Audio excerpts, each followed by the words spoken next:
بسم اللہ الرحمن الرحیم نحمدہ ونصلی ونسلم علی رسولہ الکریم۔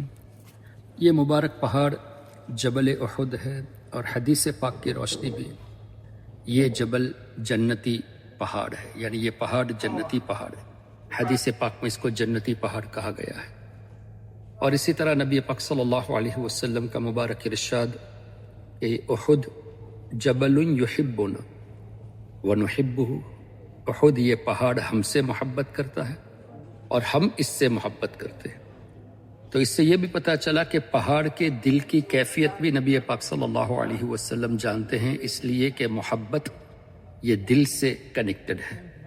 ظاہر میں کوئی کسی کو نہیں بتا سکتا کہ مجھے جو دیکھ رہا ہے وہ واقعی میں مجھ سے محبت کرتا ہے یا نہیں، لیکن نبی پاک صلی اللہ علیہ وسلم کا اس طرح فرمانا کہ یہ پہاڑ ہم سے محبت کرتا ہے، تو اس کا مطلب دل کی کیفیت انسانوں کی تو ہمارے آقا صلی اللہ علیہ وسلم جانتے ہی ہیں، پہاڑ کے دل کی کیفیت بھی ہمارے آقا صلی اللہ علیہ وسلم جانتے ہیں۔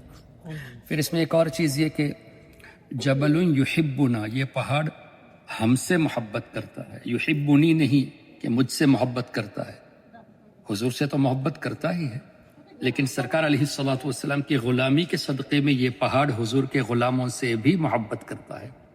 ونحب، اور ہم سب اس پہاڑ سے محبت کرتے ہیں۔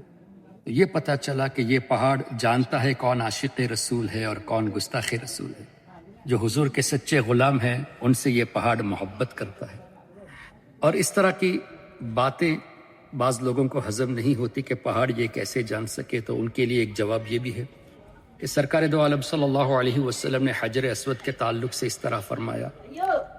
صحاح ستہ کی غالباً 3 کتابوں میں یہ حدیث مذکور ہے، جس کا مفہوم یہ کہ بروز قیامت حجر اسود اس شان سے ظاہر ہوگا کہ اس کی 2 آنکھیں ہوگی اور ایک زبان ہوگی، اور ہر اس شخص کی حجر اسود شفاعت کرے گا جنہوں نے اخلاص کے ساتھ اس کو چوما ہوگا۔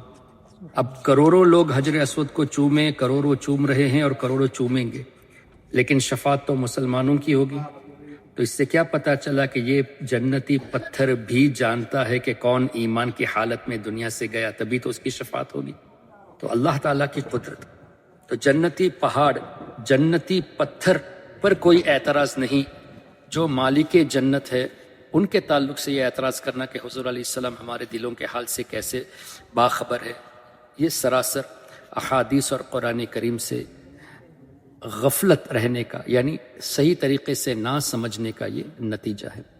اور اسی پہاڑ کے تعلق سے حدیث پاک میں یہ بھی ہے کہ حضور علیہ الصلوۃ والسلام کا اس طرح کا ارشاد کہ ایک بار جب حضور علیہ الصلوۃ والسلام احد پر تشریف فرما تھے، سیدنا صدیق اکبر، سیدنا فاروق اعظم اور سیدنا عثمان غنی رضی اللہ عنہم بھی موجود تھے، اور پہاڑ خوشی سے جھومنے لگا۔ تو سرکار علیہ الصلوۃ والسلام نے ارشاد فرمایا، اسکت، رک جا، اور پہاڑ فوراً رک گیا۔ اب ظاہر ہے پہاڑ پر بھی فرض ہے کہ حضور علیہ الصلوۃ والسلام کی اطاعت کرے۔ کیوں؟ رب کا ارشاد ہے، وما ارسلنا من رسول الا لیطاع باذن اللہ۔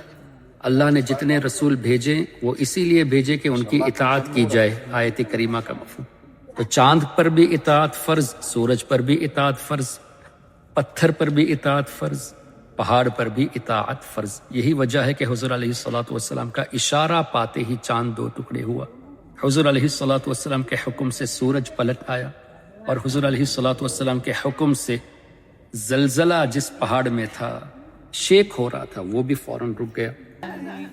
جب جبل احد کے ہلنے کی بات آئی، یعنی ایک زلزلہ جب آیا تھا، تو اس حدیث پاک کے تعلق سے سیدی اعلیٰ حضرت امام محمد رضا رحمۃ اللہ علیہ نے کیا خوب فرمایا، ایک ٹھوکر سے احد کا زلزلہ جاتا رہا، ایک ٹھوکر سے احد کا زلزلہ جاتا رہا، رکھتی ہے کتنا وقار اللہ اکبر ایڑیاں۔ سرکار علیہ الصلوۃ والسلام کی ایڑیاں مبارک، ان کا وقار یہ ہے کہ ایڑی مبارک حضور علیہ الصلوۃ والسلام نے رکھا تو ہلنے والا پہاڑ بھی وہ سکوت اختیار کر لیا حضور علیہ الصلوۃ والسلام کے حکم کے تعمیل میں۔ اور سرکار علیہ السلام نے یہ بشارت بھی عطا فرما دی، جہاں یہ فرمایا کہ تجھ پر ایک نبی، ایک صدیق اور 2 شہید۔ تو حضرت فاروق اعظم اور حضرت عثمان غنی کی شہادت تو بہت بعد میں ہونے والی تھی، حضور علیہ الصلوۃ والسلام نے ایڈوانس میں فرما دیا، یعنی یہ اشارہ دے دیا کہ ان کو ان کے وصال شریف کے بعد مردہ نہ کہا جائے، نہ سوچا جائے، کیونکہ قرآن میں اللہ نے شہداء کے لیے مردہ لفظ کہنے سے بھی منع فرمایا، سوچنے سے بھی منع فرمایا۔ تو ہمارے آقا صلی اللہ علیہ وسلم نے ایڈوانس میں یہ غیب کی خبریں بتا دی۔ تو الحمدللہ احد پہاڑ پر اللہ کے فضل سے ہم یہاں ابھی ہیں۔ تو یہ حدیث پاک احد کے تعلق سے جو آئی ہے حدیثوں کی کتابوں میں، برکت کے لیے وہ حدیث پاک پیش کی گئی۔ اللہ تبارک و تعالی نبی پاک صلی اللہ علیہ وسلم کے اس چہیتے پہاڑ کے صدقے میں جو ہم سے محبت کرتا ہے، جو حضور سے محبت کرتا ہے، اللہ تعالی ہم سب کو ایمان پر استقامت نصیب فرمائے، ایمان والی زندگی، ایمان والی موت، اور موت کے وقت سرکار غوث اعظم کا دیدار نصیب فرمائے، اور بالخصوص حضرت سیدنا امیر حمزہ اور جتنے بھی شہداء رضی اللہ عنہم آرام فرما رہے ہیں، ان کے صدقے میں اللہ ہم سب کو آقا کریم صلی اللہ علیہ وسلم کی شفاعت نصیب فرمائے۔ آمین یا رب العالمین۔ سبحانک اللہم و بحمدک، اشہد ان لا الہ الا انت، استغفرک و اتوب الیک۔ السلام علیکم ورحمۃ اللہ۔